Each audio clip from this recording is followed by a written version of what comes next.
Yo, man. I'm feeling pretty good. How are you, man? Feeling excellent, bro. Excellent. Loving it.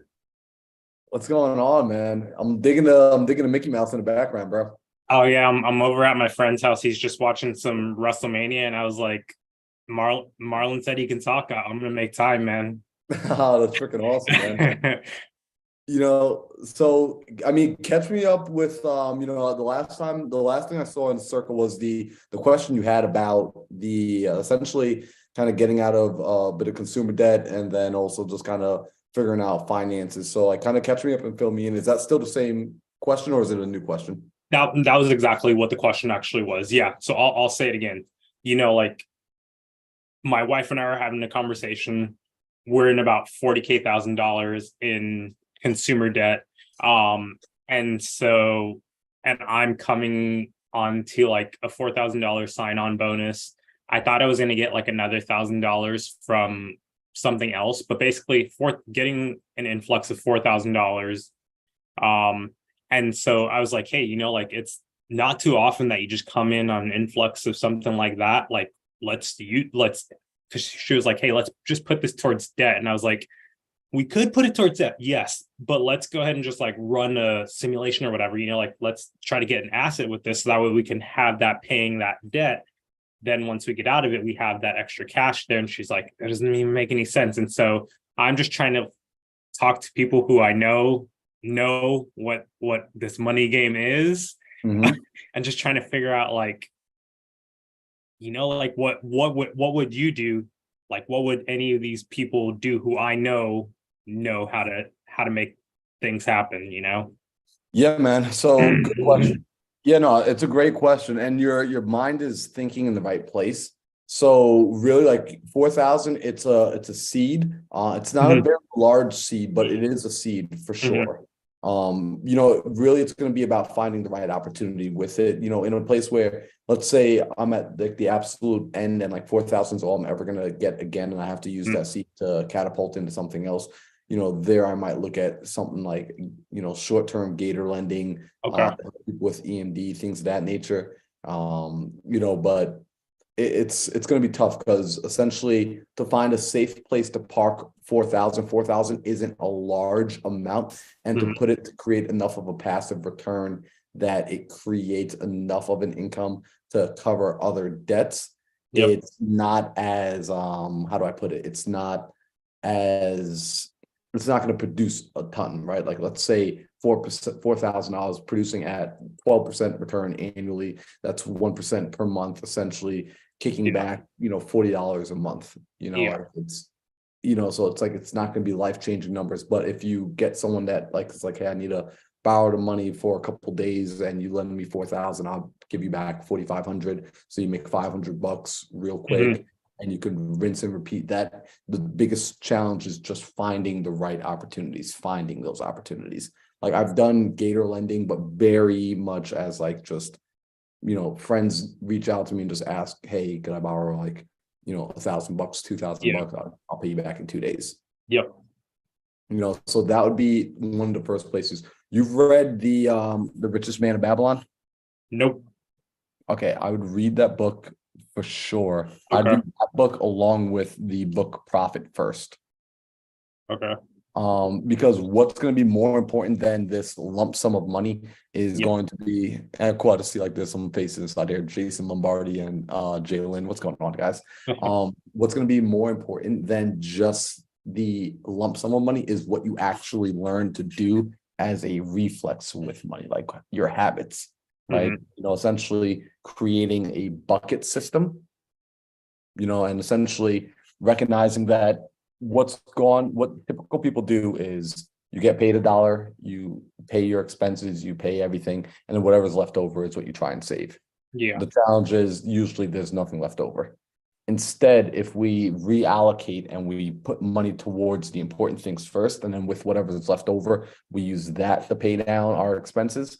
Mhm. It's a slower game, but it's a better built foundation. And then also it frames the mind to be asking the better question of, cool, how do I earn more income? How do I make more money so that Yeah. the 30% or the 80% or whatever percent that's left over that I use to pay down my expenses is actually large enough to pay down my expenses.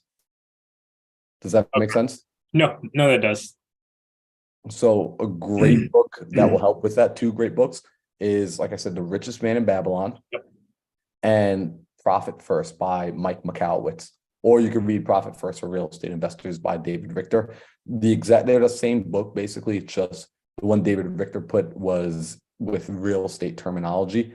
Okay. But it's the same exact concept between the two of them. Okay. So with the lump sum that you've got coming in, off the top of my head, what I would immediately say is take a portion of that money and immediately, I'm a fan of tithing, right? Like I'm big on tithing. So I would take the 10% and I'd push it out to go get tithed, right? So that's off the table. Now I would take another 10%, and this is like the Shawn wealth account. This is like your personal like money that you pay to the bank of Shawn, like to the taxation of Shawn, and that goes into its own private wealth account. So that's taken off the top. And to be clear, that's not to be spent. It's almost like never to be spent. What it does is like that account does something for like the confidence of a man. It does something for the confidence of a person, of like knowing that I've got this, right? Later on, as it grows and grows and grows, you'll be able to use it as collateral. You'll be able to use it for a multitude of things, but you never actually spend that money, as silly as it sounds. The purpose that money serves is like the confidence of knowing, like, how would you feel if you just knew you had an account that had like $1 million? Right? Yeah, that'll do something. You would walk a little bit different. Like you would just kind of have this feeling of like everything's good. Right? No matter how bad things get, look, I got my $1 million. It's like the people that are like sitting on $1 million of crypto right now. Right. Like no matter what happens, they're always just like, whatever. Like I'm fine, because they know they've got this like reserve over there. So like that's the puff your chest reserve, right? So I would take a portion and put it there. Then I would take a portion, and essentially this will become my investment money, right? Like, so let's say another 10%. And the 10% are arbitrary right now, except for the tithing. That's a legitimate 10%. And that's 10% that goes to you. That's a legitimate 10%. But now the rest of these percent allocations are totally arbitrary. Like, in other words, you can make them up. But I would take another 10%, and that would go towards my investments, right? So this is, I want money now on the side that's for the purpose of investing. So whether that's investing in my personal development, whether that's investing in a stock, whether that's investing in an opportunity that I think is worth it, I don't need to ask anyone for that permission. I can take my money and I can throw it into whatever I want. And then you can have rules about your own investment account, but essentially you've got that investment bucket for that purpose. So you've already taken 30% off the table. Now we're left with another 70%. So in this case, you're left with, what is that? That's 2,800. 2,800 left, right? So you got the 2,800 left. Now with that 2,800, I would look at my like day-to-day living expenses and I would see, okay, how much are my living expenses? And I would take a portion of that money and put it towards like my living expenses. And then what's left over, I'd go and I would strategically pay down some of my debts. If it's credit cards, I would look at essentially which ones are coming up due sooner versus later. Would go and pay the most urgent ones, potentially the ones with the highest interest. If I have like a 0% interest card, I'm hitting minimums on the 0% interest cards. But if I have some that have high interest, I'm going to go tackle the highest interest ones first. And I'm going to put together a strategic plan to pay my cards down so that I can start doing that to essentially get out of the place of paying that interest all the time. And then as those eventually get paid down, that's more money leading towards my other accounts. Now, in the meanwhile, this is also assuming that you're going to be actively figuring out how to go and just earn more money. Right? Like figuring out how to go and earn more money. But I'm always a fan of earning more money, but money doesn't solve your money problems. For sure. Right? Like, money behavior is what solves our money problems. So like, I know like we in like our community, we kind of like poop on Dave Ramsey a bunch, but I think Dave Ramsey is like solid for 95% of the population, in the sense of he's good. If you're in a hole, he will get you back to ground level. So like he's good for that. But then after you're done with that, it's like, now what? Like he's not good for building the skyscraper. So ultimately Yeah. we've got to get to ground level so then we can build a skyscraper. And the habits we learn to get from here to here Mhm. also come with us on the next level of Mhm. building this. So it's not that this isn't important. It's just Yeah. this isn't the end game. Yeah. Does that make sense? No, it does. And my mind is just going back to one of the millionaire mindset coffees. When you're just talking about, like, it's so amazing how applicable the seed is. Like, all of that happening under here is Yep. exactly that. And then oh my god, it's just crazy. Yeah, no, 100%. So what's going to be real important is you, and what's cool is like it's you and your girl like are aware of your numbers. Like it's, you know, you probably can't see this. Like I got like on the ground, like you probably can't like really Yep. read that, but like once a week, every Sunday, I sit down and I go through and I do a total financial audit. I do a financial audit and I do a time and attention audit, which means at the end of every week, I look and I see how much money do I have in the asset columns of my Yep. bank accounts. Like, so how much money is in each account? I also go through how much debt do I have, right? And I measure out my net worth every single week because what gets measured gets managed, right? And Yeah. if you don't manage something properly, you lose it. Okay. Anything that you mismanage is lost. So we just have to look at our behavior, right? Like we're either moving in a deficit behavior, we're moving in a steady state behavior, or we're moving in a surplus behavior. We want to practice moving in a surplus behavior regardless of the amount. Okay. Because once you have good behavior, it can be scaled. But you don't want to scale the current behavior, because if I just give someone more, and dude, I've got like, the reason I talk about this because like I've gone there before. Like I've literally have like gone like 30,000-40,000 into like consumer debt, like not Yeah. like asset debt, like this consumer debt. And I was just like, wait, what the hell just happened? Because I used to be this person. I used to be like a middle person. And then Okay. like I went this way. Right. So that's like I had to Yep. learn how to start going this way. And what I found was it wasn't about earning more money. It was Mhm. about changing my behavior. Because I would earn more money, but somehow because this was my behavior, the Yeah. money would just like disappear before I was like, wait, where the hell did the money go? And So was the change in reading those two books for you? it Or was reading those books and more importantly, applying what I read. okay. So that's where the discipline's going to kick in now. The discipline to like not just get lazy and say, you know what, screw it. Like I'm just going to grab an In-N-Out burger tonight, or like essentially budgeting yourself, giving yourself a budget, giving yourself, I wouldn't even say a budget, but it is a budget. Like the truth is, it is a budget, but it's more of a discipline and it's more of a plan. So when people are like, man, but budgets limit me, Mhm. you're the one that creates the budget. If someone else is budgeting you, then I would agree. Yeah, they're limiting you. Mhm. You're the one creating the budget. You're the one creating the plan. It's kind of like deciding I want to get in shape. And so putting yourself on a workout regimen. So Mhm. yeah, you can't just sleep until 10 o'clock in the morning anymore. And you can't just lay around and eat donuts all day. So Yeah. yeah, is your life limited in that aspect? Of course it is. But discipline equals freedom. Because Yeah. now, because you have the restraints, you actually get the resistance needed to grow. And you can actually guide this thing in the direction that you want to go in. Okay. So like that's going to be potentially, I don't know what like your guys's current, like how you guys currently live. Yeah. That might be a bit of a lifestyle change, but it'll be a good one. And if you're recognizing, hey, it's really like, let me ask, would it be a lifestyle change? To go ahead and actually, it would be a lifestyle change in the sense of we have a budget, but like real talk, the discipline is not there and to even check and balance it to say, hey, we said this is what we're going to stick to. Where at the end of the month, it's like, oh, we have this budget, but we didn't like balance our checkbook, to know like, okay, did we spend 500? Oh, we spent over it. It's just like, okay, we somehow continued doing this, but it's because we weren't keeping track of it. So do you know where the money goes? Not really. So that's gonna be the thing. And like, bro, and I'm glad Yep. we're having this conversation, by the way, Yep. because like these are the sort of conversations like I needed growing up that no one ever had with me. And like not even growing up, but like just needed, because like people Mhm. go 50, 60, 70 years without having these conversations. So really it's like you have to know where it goes, Yep. because ultimately I want you to reframe your thinking with money when it comes to this.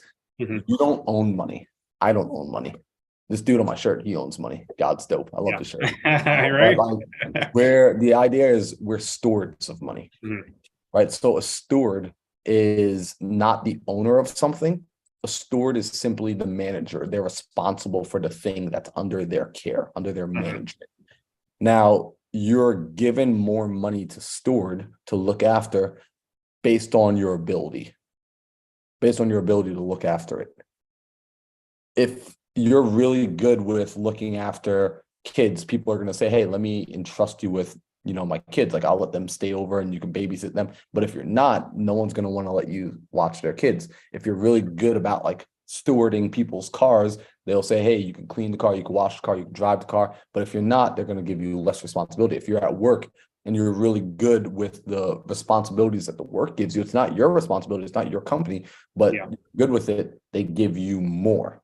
Mhm. Right? If you're good with working with your clients, they're giving you their time, energy, and attention. It's not yours, but they're giving it to you to look after because you've proven yourself capable. Money is the same way. You're rewarded with more money based on your capability.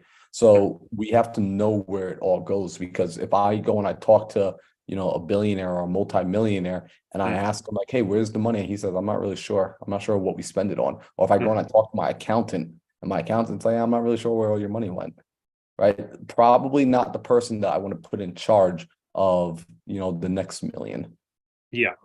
So it's like for yourself, because it is your life, you want to Mhm. get good about it. And a really good way to get good about it is to simply, in the beginning, track it more often than less, right? Okay. Like, make it a habit each day to just, I did this for a little while, actually. I learned this when I picked up The Compound Effect. It's a good book Okay. to read.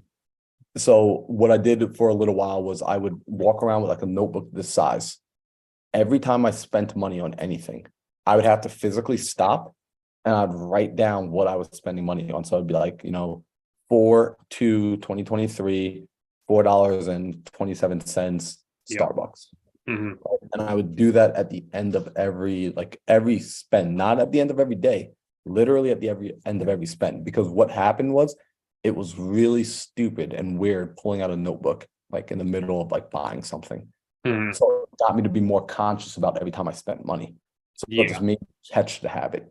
And then it forced me to ask, one, do I really need this thing? And two, do I really feel like pulling out this stupid notebook? I don't feel like pulling out the notebook, so I'm not going to go buy this thing yet.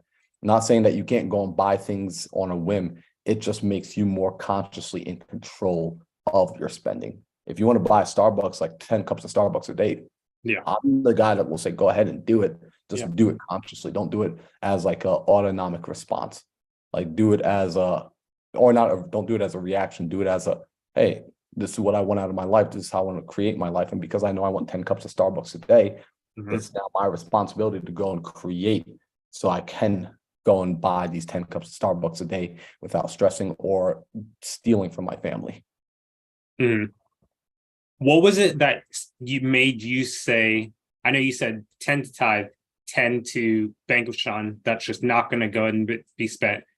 10% to the investment, however you plan on investing that. And then you had said basically figuring out what to do with that last 70, of which you would look at your own expenses from that and put that actually towards that. Even though this is like just an, for lack of a better term, I'm going to call it extra money just because it's not like part of a normal, like every 2 week paycheck type situation. Does that make sense? Like, so it should be, if I'm not excessively living in the deficit, it should be more above my like means. But you would still do that. I just want to make sure, like, Yep, I would still run it through to play, because okay. again, it's not about how much money you make, it's about what you do with the money you make. So it doesn't matter if I'm making a penny or if Okay. I'm getting like a $1 million bonus that I wasn't expecting. Okay. The money is going to be treated the same way. It's going to run through a system, because by nature of having a proper system, and Mhm. this is like really important to understand, especially for Yep. business, when you get a good system works at any size. Okay. A good system works if it's small. A good system works if it's large. I was standing in California 2 weeks ago, and I was in my hotel room looking outside along the building, and I was able to see the plumbing run down the side of the building all the way throughout, just like, hundreds and hundreds of units. And I'm Mhm. seeing like the plumbing system.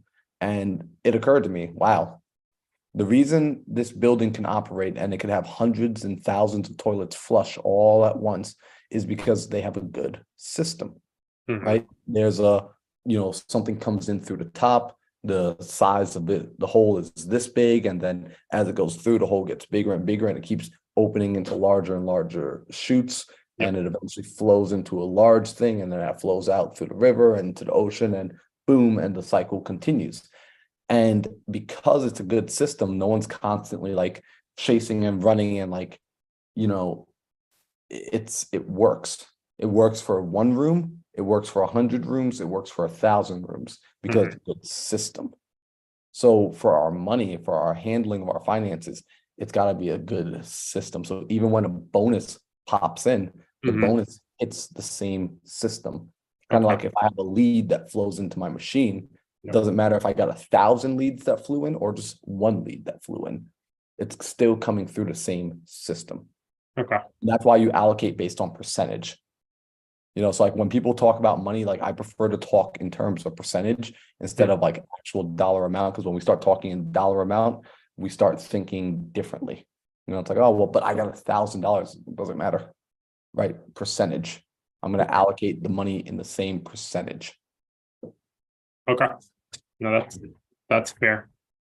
Um, okay.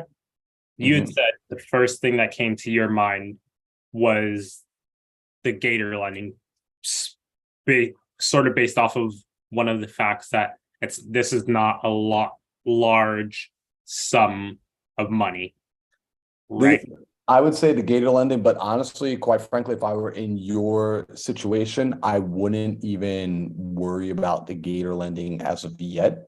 Okay. Because what I would say is right now, I would rather you take the money, break it up into the percentage, start Yep. training yourself to be disciplined with your money. And more so, what's more important is start bringing your focus now and your attention back, your real asset.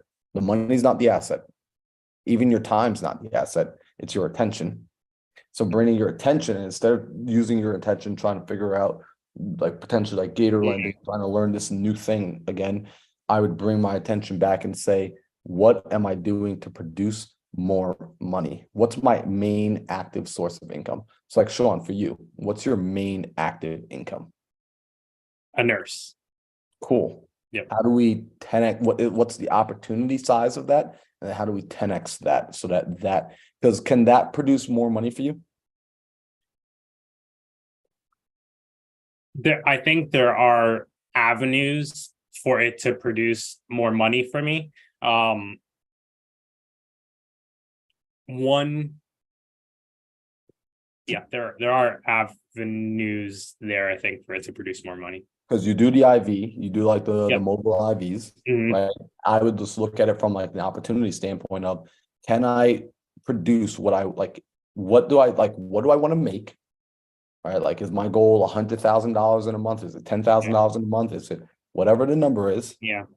Can I make it doing what I'm doing? Like, does this place, is it easy to do it in this field?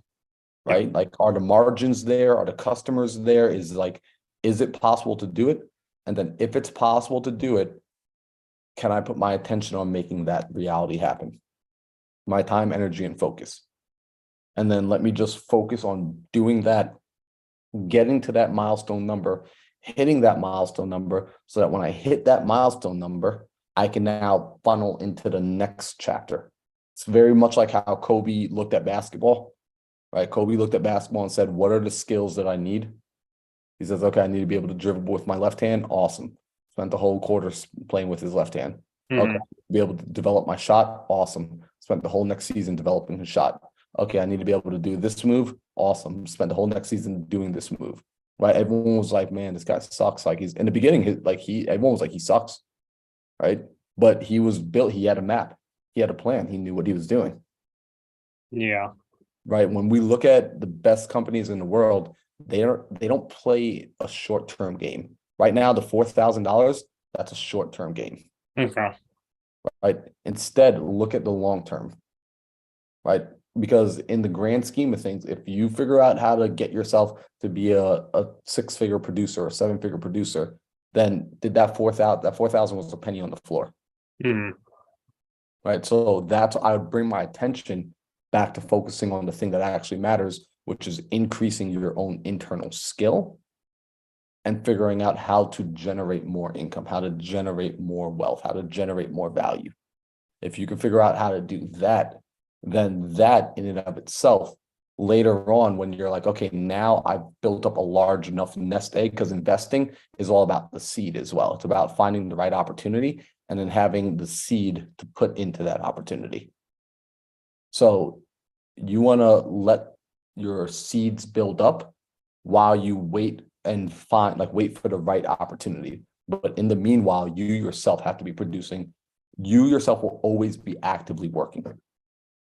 So right now, get that well figured out first, because in the investing game, you know, if you pay attention to the investing game from the standpoint of the wealthy, not the middle class and not the poor, the Mhm. standpoint of the wealthy. The wealthy start investing their money after they have a lot of it, or if they understand how to borrow a lot of it to put it into a certain place. But they take care of their basic necessities first, and they have a plan. They Okay. never, if they're not doing it with a plan, they're gambling. The Mhm. ultra wealthy don't gamble, or not in that sense. Does that make sense? Yes. It definitely seems so common yet foreign at the same time. And the hard part is, I think it's a truth that I'm sure like needs, obviously I don't need to accept it. I can totally say like Marlon's just crazy, like there's got to be some type of way that a poor or middle class person can figure out some way to do this. But it's, yeah, part of it is, one, you are gambling if you do that, and then two, like everybody does the basics, like you can try to finesse some way, but it also knocks you out of actually having a system. Those are just all the thoughts that are like rolling through there in my head. 100%. Yeah, you gotta, if you want to get to a place, if you want to get unusual results, you have to do unusual things, right? Like, so it's Warren Buffett, arguably one of the greatest investors, speaks about contrarian thinking. If everyone's going left, we look at going right. Mhm. So it's being able to understand, if everyone, like what happens mostly, I mean, we're at a place right now where a lot of people are going to get tax refund checks, and like Mhm. everyone looks for like immediately, like, how can I like throw this into something, but they don't develop a system. So it's like, even if they do get a nice big kickback, right, and Yeah. a nice quick win, they never actually developed a system. And so when we look over the long time horizon, they pull right back, like they right back to where they were. Mhm. So instead of doing that, it's like, let's actually play the long game, look at a longer time horizon, and identify what are the actual skills that I need to build in order to play and think in terms of not just weeks, not just months, not even just years, but start to think in terms of decades. If we start to think longer term, then you'll be able to do some cool things. And this doesn't mean you don't move with a sense of urgency. You still move with a Mhm. sense of urgency, but it's just thinking longer, right? It's like it's playing a game of chess instead of checkers. Okay. E- this can definitely be going out of this conversation. I'm gonna ask the question anyways. 100%. But even when you're thinking that in terms of years, you still are saying, okay, hey, infinity dollars in 10 years is what I want to make happen. And I want, because obviously I have to like grow to that. But you're still going ahead and saying, okay, I want infinity by 2030. What do I do? Like it still has to always be broken down, right? Because then you don't have a plan, and you're not Mm-hmm. going to get there if you don't know where you can Yep. say I want to get there, but if you don't actually have a plan to make it happen, nothing's happening. 100%. It's got to be broken down. But here's the cool thing. Um, when you look at like billionaires or like even like multimillionaires, there's like it's this is gonna sound so weird and so contrarian. You don't start at the bottom, right? Like when you're looking at like the ladder, like they get smart and they think about leverage. They look at what are the highest level. Like, let me ask you this, Shawn, what are the highest leverage skills of millionaires and billionaires? I don't know. They're people. Yeah, it's people in the sense of persuasion and sales, Hmm. right? Like that's what it is. It's like they understand how to persuade and sell people, Mhm. persuade and sell people to come along on their vision, come along on their dream. So that's a skill that you have to consistently work at because that's a communication skill. Okay. So being able to work on that skill and essentially, this brings us back to like, hey, like you can't necessarily just buy that skill. Like you can't just to put your money in like something like again, like you for $4,000 to turn that into something substantial, it's not enough of a seed, right? Mhm. Like unless we're going back in time to go invest in Bitcoin, at the very beginning. But then again, at that point, we're gambling because the data wasn't there. It was just it was a luck thing. Yeah. So to be able to consistently produce, we got to go and look at what allows an individual to consistently produce and weather any storm because you can have it all and it can be taken away from you. Then what happens? Right? Yeah. If it happened because of something lucky, then the challenge is we can't reproduce it. So then there's no confidence with it. And then there's doubt and fear while we're holding it because we're so afraid that I can't make this work again. So Mhm. screw that. Why don't I just figure out the skill to reproduce this as many times as I like? And that's where the sense of confidence comes from. And then with that, that puts you up into a better stage to then later even be able to go and invest as well. Because I can recreate all of this at any time. Okay. So really sitting down and building out the fundamental behaviors, right? Okay. Like working on yourself, investing in yourself, and then taking that money and looking for what can I go and invest in because I mean 4 grand like you can make that in an hour, you can make that in an afternoon, like walking down Venice Beach, like Mhm. more important thing is, well, if I can make 4 grand in an hour walking down Venice Beach, what the hell skill do I need to make 4 grand in an hour walking down Venice Beach? That's what I would invest my attention. That's what I would invest my time on figuring out versus spending the next couple of weeks trying to find somebody to Gatorland and make, $500 back with the potential to also lose the money. Yeah. Okay. That's definitely good perspective and good perception, because I appreciate you having this conversation with me because it does open that up to me to be like, these are not your words, it's my own interpretation on it. But like Shawn, you have the potential to focus on something that can be even bigger than this $4,000 right here. And if by simply trying to like narrow down and go like this, you might be losing out on some money. You're trading this potential $500 or something like that for what could be 5,000. It could be 10x of that, just like so much bigger. So that's really good, actually. Yeah, I would focus on your skill, focus on the Mhm. skill, like always, always, always in the early stages. It doesn't even matter, even early stages, any stage, Mhm. work on creating your earned income source first, right? Passive income comes after earned income.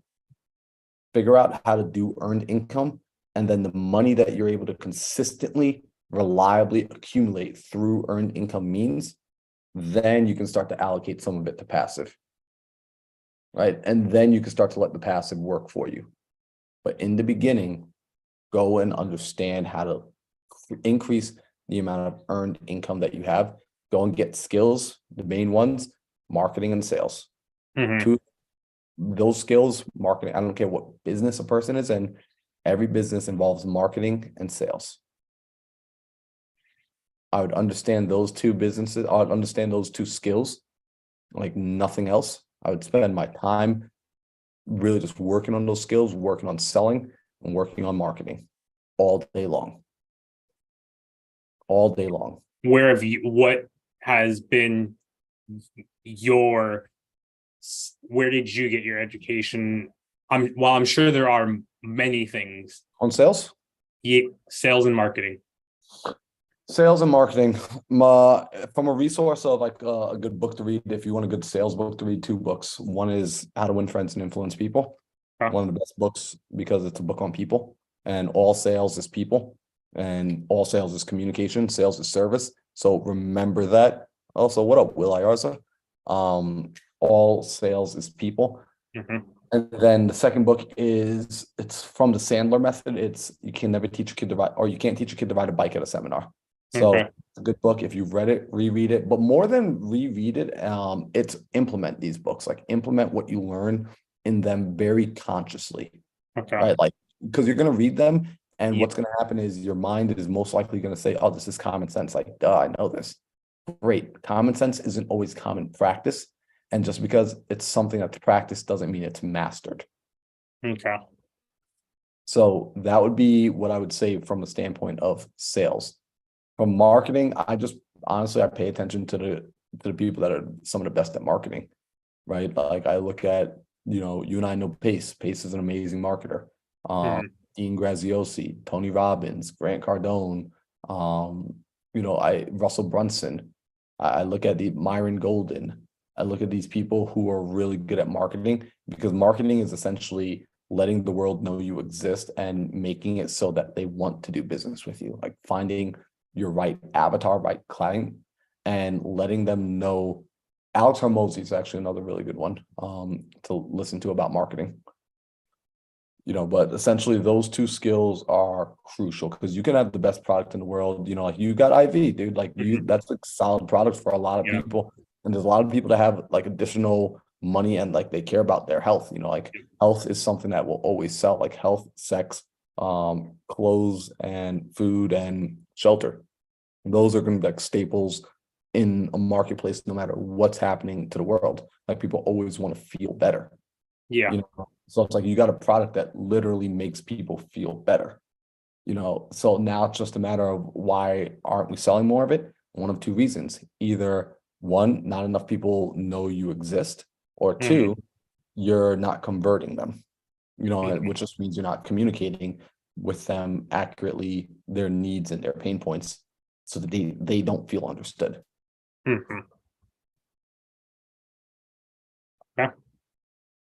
That answers that answers that question.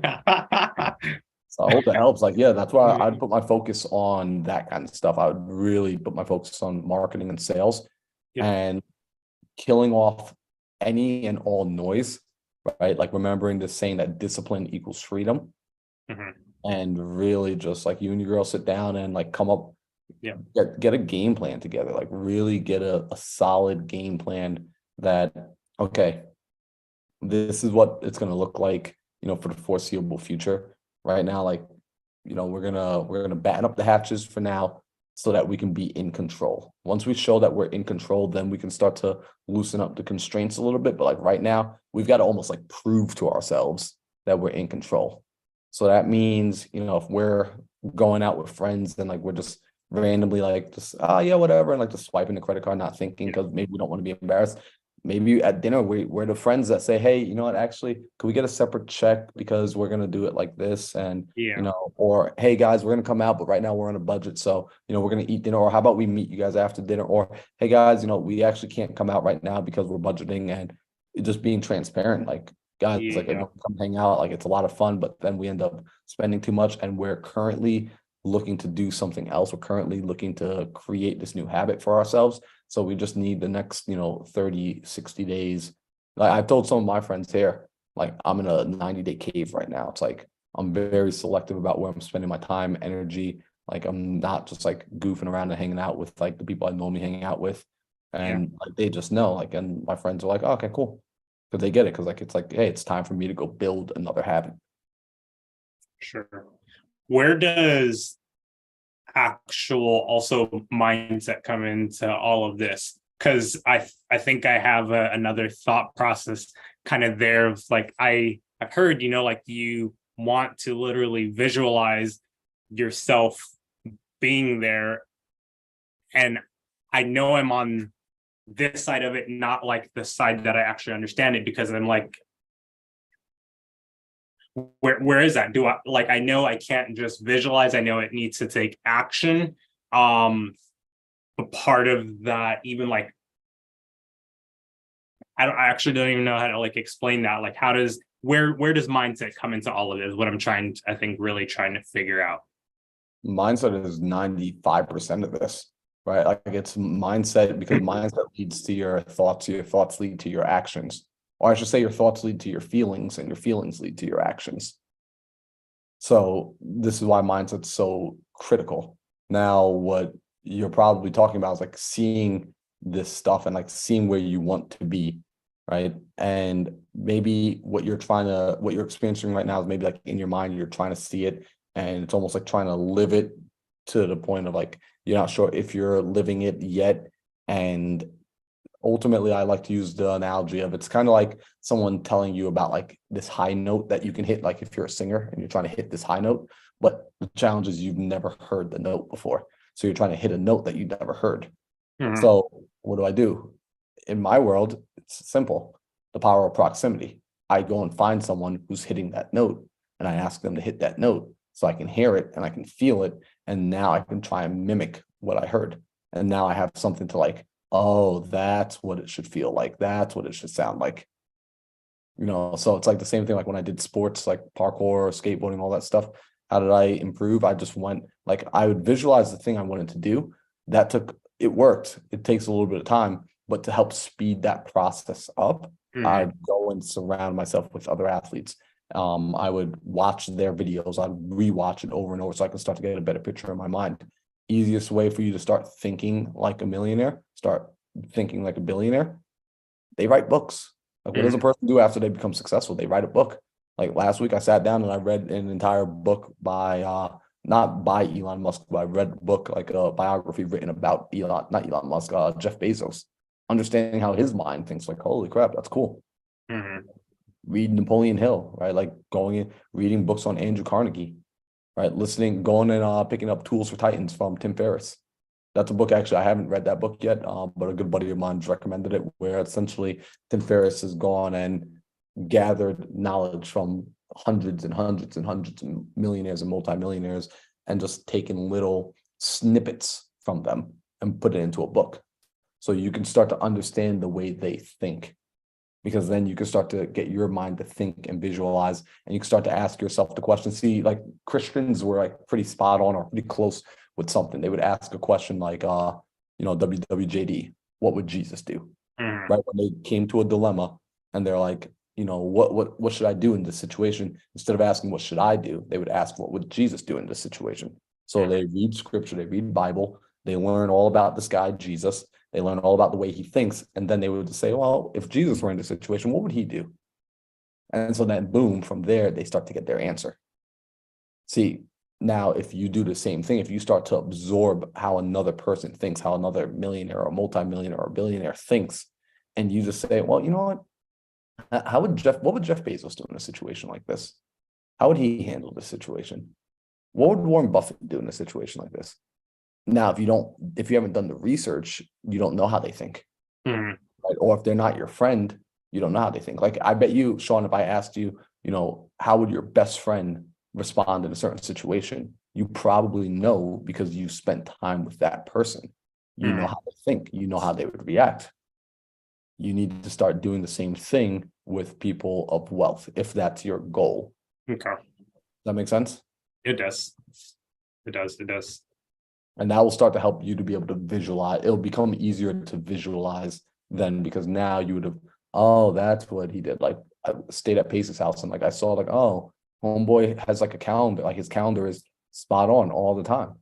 Mhm. Oh, okay. I used to not be a calendar person. Now I'm Mhm. a calendar person, because not only did I see he does it, I saw so many others, and I was like, oh, they all schedule their time. They all know where they're going to be at Tuesday at 1 o'clock. Or if they don't necessarily like remember it off the top of their head, they know how to figure out where they'll be at Tuesday at 1 o'clock, because they make it a habit to look at their calendar. Okay. Okay. That's good stuff, man. Um, yeah. I appreciate that, dude. 100%, man. Time to put in work then, and not have wasted your time. No, man. So let me ask you this. I Yeah. always, after these sort of conversations, I Yeah. like to ask, what did you hear and what do you see as the very next action step? Because it's important that after you learn something and you essentially arrive to the place of new ideas and new decision, that you Yeah. lock yourself into that momentum with a very definite action step. So what I heard was you recommended those books. I wrote them down. Those will I'd heard. I'm gonna ask this actually just to make sure I understood. Those two books will. You gave me some systems there to do what you said with the bonus, but obviously, even above that, it's going to be put some systems into for any dollar, any penny that comes into you. Because that's going to be a system. This system is going to work if I'm making $100, if I'm making $1,000,000. So I heard that, and so Profit First and Richest Man in Babylon will give me some more systems, or like just have like different perspectives that'll even help me better with the what you had recommended. Yep. So I would read Richest Man in Babylon first as a foundation, Okay. and then I would read Profit First because then that will actually provide you with a framework, right? And then again, you can always adjust like anything in life. You can adjust the framework to fit you.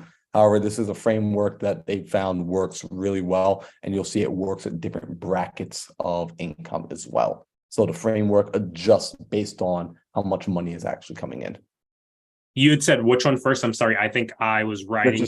Richest Man in Babylon. Read that first. Okay, Read perfect. that first. That's going to lay a foundation very similar to how if you've ever read Rich Dad Poor Dad, right? Like that book doesn't necessarily teach you how to go out and do things, but it kind of it lays the foundation for the mental framework of how to think. And then later on, you go and you get the actual specialized knowledge for that niche. Okay. So yeah, I've heard that. That's going to give me some systems. Another thing was my biggest win is going to come from figuring out how to increase my earned income. I already have an amazing business that can 100% provide a massive increase.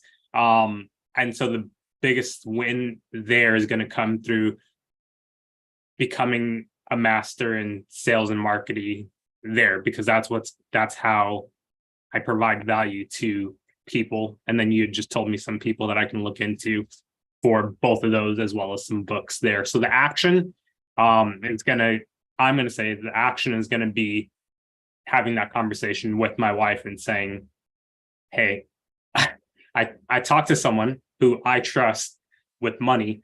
This is something they recommended, and I obviously see the value of it. So let's go ahead and try to implement this system.